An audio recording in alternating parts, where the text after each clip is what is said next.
Bienvenido a Fondo, es un gusto estar con usted. Todos los viernes tenemos esta charla y hemos abordado diferentes temas. La gente, la verdad, ha comentado la necesidad también de hablar de otro tipo de temas que no necesariamente sean políticos, ¿no? O que sea de malas noticias necesariamente. Y entonces, hoy hemos invitado a Donovan Rito García, quien es notario público 35 en Salina Cruz, para hablar de la importancia del testamento, del tema de las herencias, de estos casos prácticos, de todas estas situaciones que, aunque se supone, ¿no? Tenemos en la mente o en la agenda de nuestras obligaciones, de repente, bueno, pues la verdad es que a la hora de la hora no sabemos ni qué hacer, así que vamos a platicar con Donovan Rito en un minuto más aquí en A Fondo.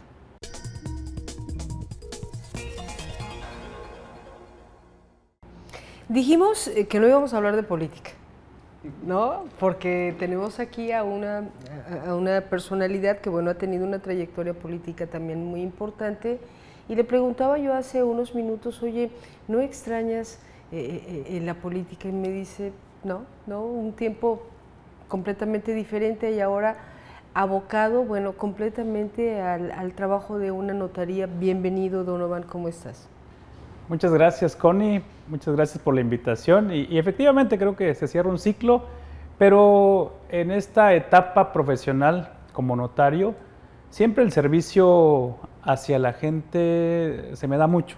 Y creo que a veces esta charla que vamos a tener el día de hoy es para generar casos prácticos de lo que la ciudadanía a veces no sabe y cómo puede resolver situaciones de su patrimonio, que no es cosa menor, porque la gente pues vive toda una vida trabajando para construir una casa, para comprar un terreno, para poner un negocio. Entonces de repente a veces la desidia, a veces pensando que generar conflictos entre los hijos, vamos dejando y postergando los temas jurídicos que tienen que ver con nuestro patrimonio. Y vuelvo a decir, no es cosa menor trabajar por años para construir una propiedad. No, totalmente de acuerdo. Fíjate que antes de entrar de lleno al tema, Donovan, no sé si siga sucediendo, yo creo que sí, pero anteriormente la figura del notario público era, bueno, pues como una autoridad, que sí lo es de hecho, ¿no? Pero hasta cierto punto también una autoridad moral, porque tú ibas con el notario y pedías asesoría. Oye, lo acabamos de platicar hace unos minutos, fíjate que, pues no sé, me quiero divorciar, me quiero casar, oye, quiero hacer esto, quiero hacer lo otro. ¿Se sigue manejando esa relación con los notarios, Donovan? Sí, por supuesto. La facultad que da el gobierno al notario, la fe pública, va implícito también de la asesoría jurídica y nosotros nos volvemos pues unos especialistas en los temas jurídicos para asesorar a la sociedad sobre estas situaciones. O sea, somos como consejeros jurídicos en temas patrimoniales, civiles, familiares, políticos, pero más la gente aboca a un notario con sus propiedades, Claro, ¿sí? claro. Entonces nos volvemos esos consejeros, ¿no? Y aquí lo que nosotros hacemos es tratar de interpretar de manera práctica los casos más comunes que se le pueden presentar a un ciudadano y que pueda escuchar y que me diga, me interesa, quiero platicar con el notario porque traigo muchos pendientes con mi patrimonio. Claro. Y fíjate que de repente, hablando por ejemplo de la importancia del testamento, el mes de septiembre, bueno, pues es el mes del testamento. Aquí el gobierno del estado busca los mecanismos, reúne a los notarios, buscan, no sé, disminuir tarifas, una serie de beneficios, pero no tiene que ser septiembre, ¿no?, para darle la importancia al testamento. Creo que hablando de casos prácticos, la gran mayoría de las personas empieza a pensar en un testamento cuando ya estás en una edad adulta, o cuando te detectan alguna enfermedad, o cuando estás en medio de un divorcio, cuando, no sé, ¿es así? Regularmente sí, porque no tenemos la cultura testamentaria o la cultura de arreglar nuestros documentos. Siempre lo dejamos, y digo, eso lo dice la estadística. El año pasado de un promedio de 2.800.000 personas que ya están en posibilidad de dejar un testamento a partir de los 18 años. Creo que fueron 800 testamentos que se hicieron el año pasado en el estado de Oaxaca. ¿800? 800, nada. O sea, en la conferencia lo dio el titular de la Dirección Notarías, entonces es nada. Entonces, no tenemos la cultura. ¿Por qué? Porque la gente por lo regular, creo que el primer tema que trae a la mente cuando se habla de testamento es muerte. El sinónimo. El sinónimo, o sea, eso es lo que nosotros como mexicanos decimos. ¿Qué quieres, que ya deje mi testamento? ¿Que ya me estás matando o qué? Es lo primerito que... O te quieres quedar con mis cosas. Sí, ¿no?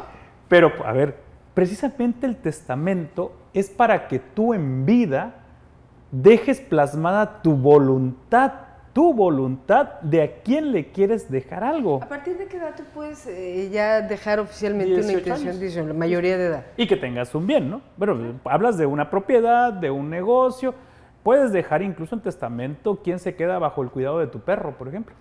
Eso te iba a decir, estos casos prácticos que me gustan mucho el término, porque pues, la gente dice, oye, ¿yo qué puedo dejar de herencia?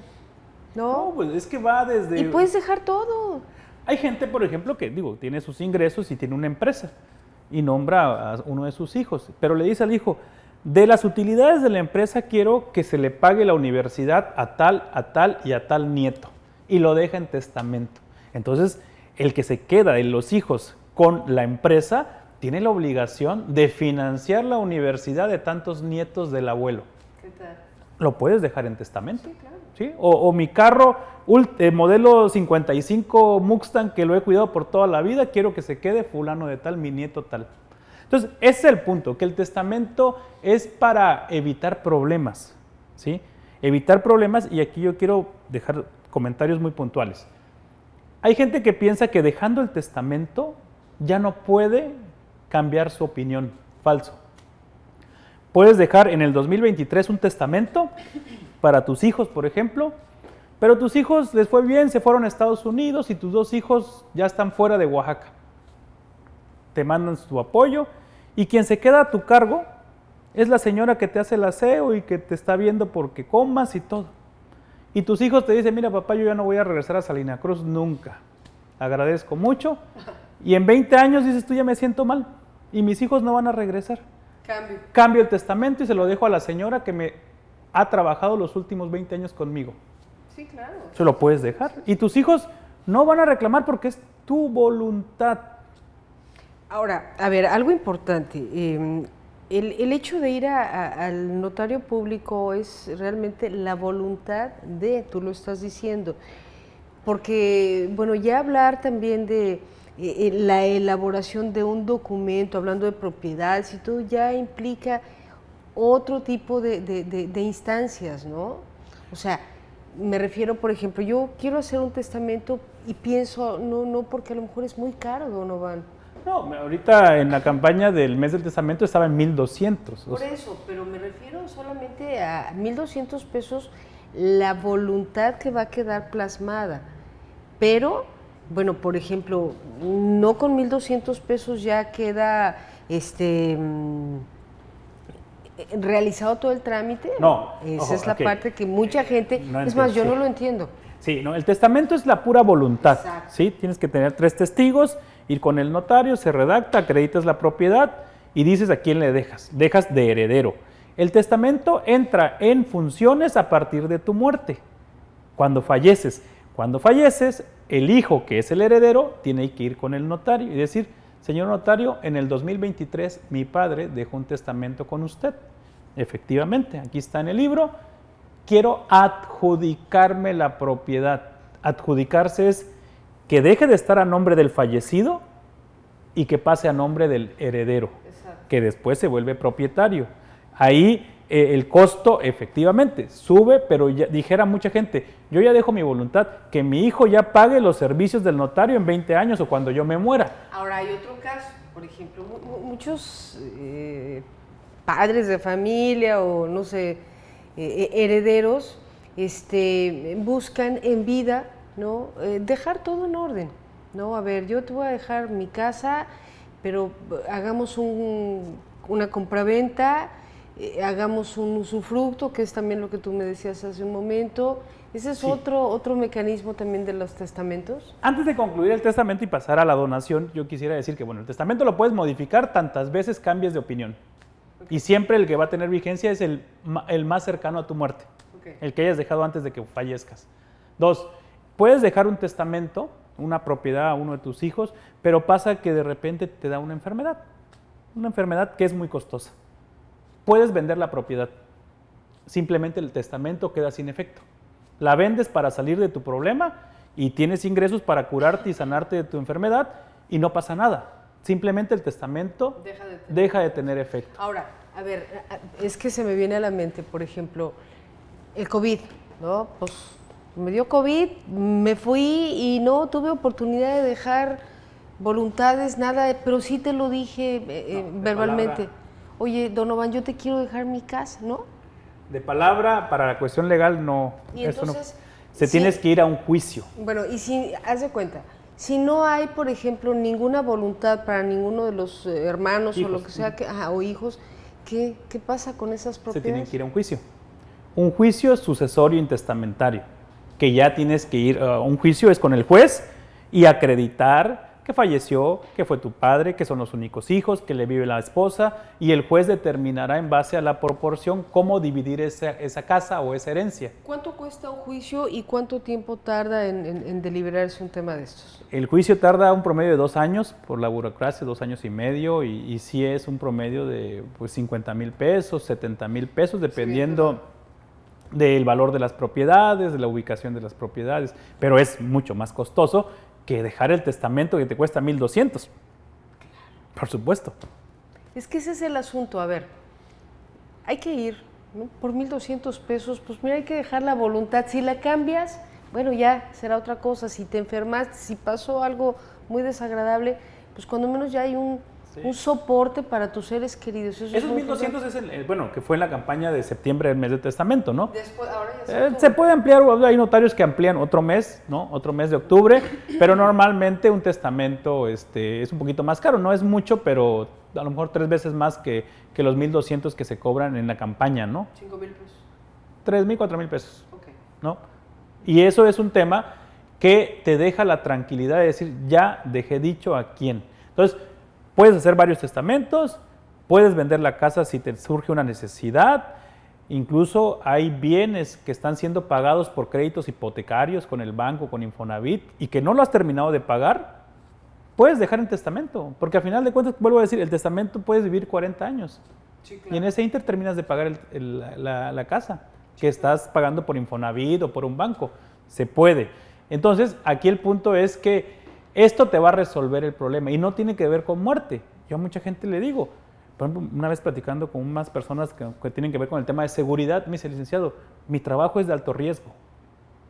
Precisamente para eso está el testamento. Tú puedes vivir hasta los 80, pero ¿qué pasa si vas a un operativo y tienes un accidente y falleces y no has resuelto el problema de a quién le dejas? Ese es el tema. No, y hay muchos casos, Connie. Hay gente... Un tema, la secrecía de nosotros como notarios es básica, porque hay gente también, y lo digo muy claro, pues tiene su familia, todos hemos visto que tienen su familia, pero de repente cuando van con el notario, dicen, notario, yo tengo un hijo que vive en tal... Otra familia por ahí, exactamente, pues, y quiero dejarle esta propiedad. Oye, Donovan, ¿cuántos secretos tienes, sabes? No. Pero bueno, son casos que se dan. Entonces tú tienes que decir, si es su voluntad dejarle a ese hijo que reconoció, pero que la familia principal no sabe, cuando fallezca y salga el testamento... Bueno, ahora, en otro caso, ya me tengo que ir a la pausa, pero esa parte me interesó. A lo mejor, pues mi papá no me reconoció. Y ya cuando se murió yo voy contigo y ¿sabes que yo soy hija de tal? ¿Se vale? ¿Puedo recuperar algo? Okay. Si es menor de edad, sí.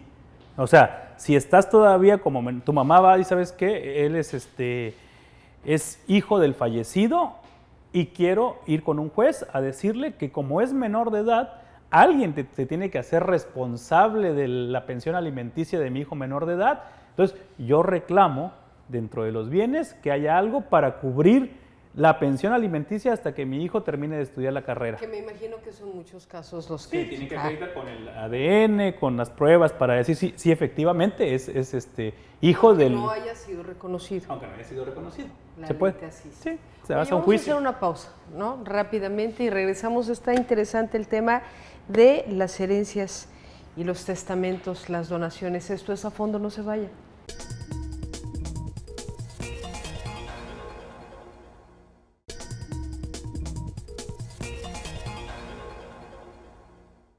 Bueno, de regreso al programa y fíjese que algo importante, ¿qué es una donación? ¿No? Y qué tan importante se vuelve una donación cuando estamos hablando, por ejemplo, de propiedades, de terrenos, ¿no? Hay familias que, bueno, pues a lo largo de su vida han construido patrimonios enormes, ¿no? Entonces, platícanos, por favor, notario, sobre este tema. La donación es una figura contractual también, lo que le llaman el testamento en vida, muchos coloquialmente le dicen testamento en vida, pero es una figura contractual que maneja la ley para que tú dones, ¿no? La donación es como un regalo, ¿no? Tú le das, puedes dárselo a quien tú quieras, pero la ley por lo regular, sobre todo aquí el tema de los impuestos, aquí entra un tema de los impuestos, porque cuando entra el cuando tú pones el derecho de la propiedad en otra persona, el gobierno te cobra impuestos, y así también cobra impuestos cuando tú vendes una propiedad, el ISR, el traslado de dominio. Pero estos impuestos van incluidos dentro del documento de una donación, ¿o a quién le pagas? Sí, al gobierno. Okay. Se le paga al gobierno, a la Hacienda, los impuestos estatales, al municipio, o sea, hay varios impuestos, pero en la donación se exenta un impuesto que es el ISR, cuando tú se lo dejas de abuelo a nieto, de padre a hijo. Y como dicen, es la donación, el testamento en vida. Entonces, aquí también hay varias figuras. Hay una figura, sobre todo, que la ley, para proteger a los adultos mayores, porque se han dado casos, y esto el legislador en base a eso que se ha visto, que tú le pones en vida la propiedad a tu hijo, ¿no? Pero es ahí donde vives. Y hay hijos tan malagradecidos que terminan corriendo al papá de la casa y venden la casa. O la ponen en donación a su hijo y el hijo va y pide un préstamo al banco para irse de vacaciones. Termina no pagando y el banco viene y embarga la casa y saca al adulto mayor de la casa. Entonces, para eso la ley dice, sí se puede hacer la donación y hay una cláusula que se llama reserva de usufructo vitalicio. ¿Qué quiere decir esto? La reserva de usufructo es decir, se la voy a dar a mi hijo, pero yo tengo el uso, disfrute de la cosa, el uso, disfrute y goce de la cosa. ¿Qué quiere decir? Que yo puedo seguir viviendo aquí en la casa, a pesar que en derecho ya la propiedad está a nombre del hijo. Entonces, yo sigo viviendo, o tú no puedes ir a dar esa casa en garantía para un préstamo, porque cuando vea el banco que tiene el reservo de usufructo, te va a decir, no te puedo prestar a menos que haya fallecido tu papá, ¿no? O por ejemplo, un local comercial, se lo das tú a un hijo y le puedes decir, ya es tuyo, pero yo voy a seguir cobrando las rentas de ese local porque yo tengo el usufructo. Sí. Es el uso, disfrute y goce de las cosas. Entonces, esa cláusula protege mucho a los adultos mayores. Si bien es cierto, ya se lo quiero dejar, pero le ponemos esa cláusula para que el hijo no pueda hacer nada. O incluso hay algunos, se puede ir más allá. Hay señores que dicen, yo quiero que mi casa quede protegida en 2 generaciones. ¿A qué se refiere? Se la voy a donar a mi nieto, ¿sí? Voy a poner la propiedad a nombre de mi nieto, pero el usufructo quiero que se quede en favor mío y en favor de mi hijo. Pero a ver, en el caso, por ejemplo, de una donación, ¿no? Automáticamente mi voluntad es dejar, por ejemplo, bueno, pues mis micrófonos a Esteban Román, mi camarógrafo, ¿no?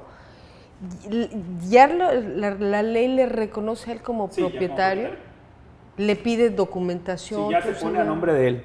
La propiedad se pone a nombre de quien. Por eso es a veces el abuso o un mal agradecimiento de los hijos. Y por eso hace esa cláusula, se reserva el usufructo. Pero ya te ponen la propiedad a nombre del hijo o a nombre del nieto. ¿Sí? Ahí la donación ya se pone en vida, pagas los impuestos para que la propiedad, ya la escritura no va a ser a nombre del papá, sino del hijo. Que son muchos casos, ¿verdad?, de abuso contra los adultos mayores. La violencia también para los adultos mayores en un ámbito como el tuyo es alta, ¿no? Sí, la verdad sí, porque, o sea, digo, las nuevas generaciones, pues la verdad, las generaciones grandes, pues están acostumbradas a generar y a trabajar, y a lo mejor muchas señores ahorita de 70, 80 años, a los 25 ya tenían su casa. Sí. Sí, a los 20 se casaban y a los 30 ya estaban teniendo su casa, sus ¿y negocios. ahora no? Ahora hasta los 40. Entonces, esas generaciones que de antes ya tenían muchas propiedades, pues sí generaban pues diferentes propiedades, y ahorita dicen, yo quiero dejar todo en orden, licenciado. Yo no quiero que mis hijos se anden peleando. Entonces, ese es el punto, que tienen que dejar en orden, y con la donación puede ser la figura que también ya se lo dejas en vida y a nombre de tu hijo, pero con esa reserva. Sí, claro. Fíjate que estábamos platicando hace un momento de algo importante, ¿no? Del uso de un poder notarial. Ah, sí, sí. Del poder notarial. ¿Cuántas cosas no sabemos, ¿no? De cómo utilizar un poder para casarte, ¿no? Sí. O sea, yo no sabía que nos podíamos casar. Así, platícanos esa parte. La ley es muy, la gente a veces no se ocupa tanto, no es muy común, pero yo, como digo, siempre ponerle a la gente los casos prácticos, lo que la gente está con sus problemas, y a veces cuando lo escucha dice, yo tengo esa situación. A mí me pasó eso. Sí, ahorita estaba yo platicándote a últimas fechas, y creo que con el tema de los migrantes, que no solo centroamericanos, mucha gente de México está en Estados Unidos. Sí, claro, y en muchos países. Y me ha llegado casos de gente que dice, oiga, licenciado, es que mi hijo pues ya está generando pues sus ingresos y quiere comprar un terrenito, quiere salir una oportunidad de una casa aquí al lado de donde yo vivo, pero quiere que la propiedad se ponga a su nombre. Y él está en Estados Unidos y no puede venir a hacer la compraventa. Entonces le digo, ahí la ley le da una oportunidad al paisano migrante. Puede ir al consulado de la ciudad donde esté trabajando, ¿sí? Al consulado, y el cónsul tiene fe pública para que se pueda firmar un poder notarial. El hijo le pone el poder a la mamá, ¿no? Y se lo manda. La mamá con ese poder viene conmigo y me dice, señor notario, traigo este poder que le dieron allá en Estados Unidos el cónsul mexicano, y me lo da a mí el poder para que yo, en representación de mi hijo, compre la casa de al lado donde vivimos. Sí.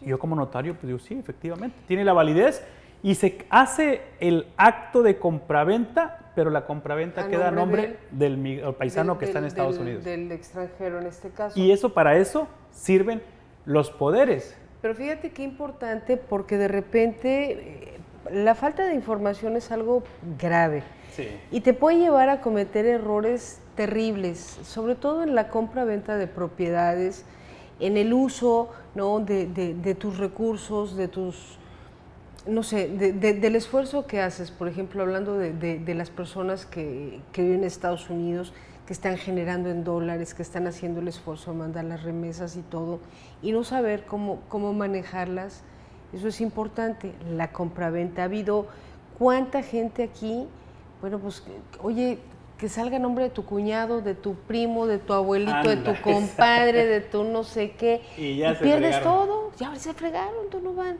por no tener la asesoría o el poder. Otro de los casos, el matrimonio. A ver, platícanos, porque sí, también la ley. Sí hay. Vuelvo al tema. Ahora que hay tanto migrante, yo creo que también va a haber mucho matrimonio, ¿no? Sí. ¿No? Vuelvo al tema. El matrimonio, más allá que el tema de la cuestión amorosa, el matrimonio es, para el efecto de la ley, es un contrato. Así como es una compraventa, hay un contrato matrimonial que se firma entre dos partes. Entonces el poder, te pongo un ejemplo, ya tienes programada la fecha, ya el oficial del registro civil tiene fecha, te sale a tu novio un compromiso en Europa, o es militar, lo mandan a una misión ahorita de urgencia a tal lugar, y ya tienes la fecha y no puedes. Te fuiste a tu misión, compromiso laboral, y no puedes, pero ya tienes la fecha para la firma del contrato matrimonial. Puedes dejar un poder para una persona de tu confianza, y que en tu representación lleve el acto de la firma para que puedas cerrar el contrato matrimonial. Eso está interesante, fíjate, sí. Porque bueno, también, insisto, la falta de información, en otro caso práctico dices, hay que cancelar todo, ¿no? Chin. O es más, podrías decir, el destino nos está viendo. O a lo mejor lo que no se puede es el beso, ¿no? Pero sí la firma. La firma sí. O otro caso, ¿no? Aquí son casos prácticos, ¿no? Igual, el migrante se va a Estados Unidos y por allá ya encontró otra pareja, pero se fue casado de aquí. Eso. Se fue casado y él dice, ya llevo 10 años, ya no voy a regresar, ya tengo mi familia allá, pero dejaste aquí a una persona con la que te casaste, ¿no? A lo mejor no tienes hijos aquí, pero ya quiere resolver el tema del divorcio. O sea, ya se quiere divorciar de la mexicana. Porque ya se juntó con otra. Ok. Entonces igual, para el divorcio puedes nombrar hasta una persona de tu confianza, un abogado, para que lleve el proceso de divorcio. Con un poder. Con un poder. Y comparezca ante el juez para que pues a lo mejor haya propiedades y tú le digas, mira, yo la propiedad que dejé es la única que tengo, quiero que tú con este poder le digas al juez que se va a quedar mi esposa con la que me casé hace 10 años, se queda con la propiedad. Pero ya que firmemos el divorcio, porque yo ya no voy a regresar. Claro. Con un poder se puede hacer, un poder notarial. Ahora, eso es en el caso, por ejemplo, de que él diga ya no voy a regresar, pero en el caso de que la persona fuera abandonada, vamos, ¿no? Y que el hombre ya no regresó y le dejó una casa, exacto, dejó una casa, dejó todo, pero yo no tengo nada a mi nombre, ¿qué hago? ¿Te refieres a la mujer? Sí, a la mujer en este caso. Haz de cuenta que el hombre se fue, ¿no? Casado, pero encontró otra vivienda en Estados Unidos y todo esto, pero yo tengo una casa, carros, tengo propiedades, hijos y no tengo esa certidumbre, que es lo que te trataba de decir hace un rato. ¿Cómo tener esa certeza? Bueno, si están casados, hay hijos y hay propiedades, precisamente con el poder a quien tú nombres, cuando venga el convenio de disolución del vínculo matrimonial, el juez le va a decir qué se queda para la mujer y qué se queda para el hombre. Como la mujer tiene todavía niños menores, la pensión alimenticia, y se queda la casa principal para la mujer y el hombre nada más se queda con el carro. Y a quien le otorgas el poder firma en base a eso. Claro, te tienen que estar informando, ¿no?, de los acuerdos que se van a tomar con el juez, claro. Pero puede así, y pues ya le dejas la casa, dejas la pensión alimenticia, dejas, no sé, todo lo que firmes, el apoderado puede firmar en tu representación. Ya. Oye, tenemos ya unos últimos minutos, notario. La verdad es que muy agradable la charla y sobre todo por la información. Hemos visto también que de repente en tus redes sociales subes cápsulas, subes clips, danos datos de tus redes sociales. Sí, por favor. La notaría está ubicada aquí en Avenida Manuel Ávila Camacho, número 611, frente al Parque de los Niños, en contraesquina del Departamento de Jubilados Petroleros. Yo siempre digo que la asesoría es gratuita y siempre es importante informarse porque en verdad hay muchos casos de gente que por ejemplo, te pongo un ejemplo, vino Coret, regularizó y hace 20 años pusimos la propiedad a nombre de los dos esposos, están en copropiedad la escritura. Y la gente a veces no cae en cuenta, pero fíjese que mi esposo murió hace 8 años. Ajá. Pero entonces yo soy propietario, ¿no? Porque yo, no le digo, son copropietarios y si el señor no deja un testamento por ese 50%, ya hay un problema. No me diga, me dice, ¿cómo le vamos a hacer? Ahí es donde viene eso, ¿no? Por eso es importante, también yo se lo aconsejo, ver bien el régimen con el cual te casas. Sociedad conyugal o coloquialmente se maneja como bienes mancomunados o separación de bienes. Porque los índices de divorcio ahorita están muy altos los índices de divorcio. Entonces, ¿qué pasa cuando estás casado por sociedad conyugal? Por ejemplo, cuando compras una propiedad estando casado por el régimen mancomunado y después a los 2 o 3 años quieres vender esa propiedad, sabes que tienes que tener el consentimiento de tu esposa. Aunque la propiedad está a nombre del varón, si están casados, si es compraventa y vas a vender, tienes que tener el consentimiento de tu esposa. De plano. De plano, porque la ley dice que todo lo que compran en el régimen mancomunado, casado, compran con el esfuerzo de ambos, la ley le otorga el derecho del 50 a la mujer y el 50 al hombre. Híjole. No, pues está buenísimo el tema. Ahora sí piénsenlo muy bien antes de cuando vayan a contraer nupcias, ¿bajo qué régimen, no? Bajo qué régimen y sí, digo, tiene que ser un acuerdo, un buen acuerdo, ¿no? Oye, no por interés, dijera un amigo. Casi no se da el caso, ¿verdad? No creo. Oye, Donovan, pues se nos acaba el tiempo. Yo creo que a ver si te vienes otra vez después. Otros ¿no? temas, ¿no? Sí, a estos casos prácticos, ¿no? Así de manera muy práctica y coloquial, Sí, porque sí, como nuestra gente... que nos vayas asesorando, porque la verdad es que sí, nos dejas pensando así como que en qué situación estoy a lo mejor, ¿no? En cuanto a esta certidumbre de las propiedades o de un patrimonio. Muchas gracias por haber estado con nosotros, Un Donovan. comentario final nada más. Adelante. Como en la escuela. A veces yo digo siempre, cuando no preguntas, vienen las malas calificaciones. Sí, claro. Y le voy a decir, podemos dar asesoría gratuita. Nosotros los notarios estamos facultados para eso, para ayudar a la ciudadanía. Y a veces yo le digo a la gente, lo que más caro nos sale en nuestra vida es la desidia. Dejamos para lo último. Es un consejo. Lo que más caro nos sale a toda la gente es la desidia. Así que vayan pensando sus temas y cualquier duda, comentario, estamos para asesorarlos de manera gratuita. Ahí estamos a la orden, Connie. Correcto, pues yo creo que sí vamos a ir, ¿no? Vamos a buscar esa asesoría a la Notaría Pública número 35 de Salina Cruz, licenciado Donovan Rito García. Gracias por haber estado con nosotros, pero sobre todo muchas gracias a usted por estos minutos y por esta confianza que tiene este programa. Nos vemos en la próxima transmisión. Pásela muy bien.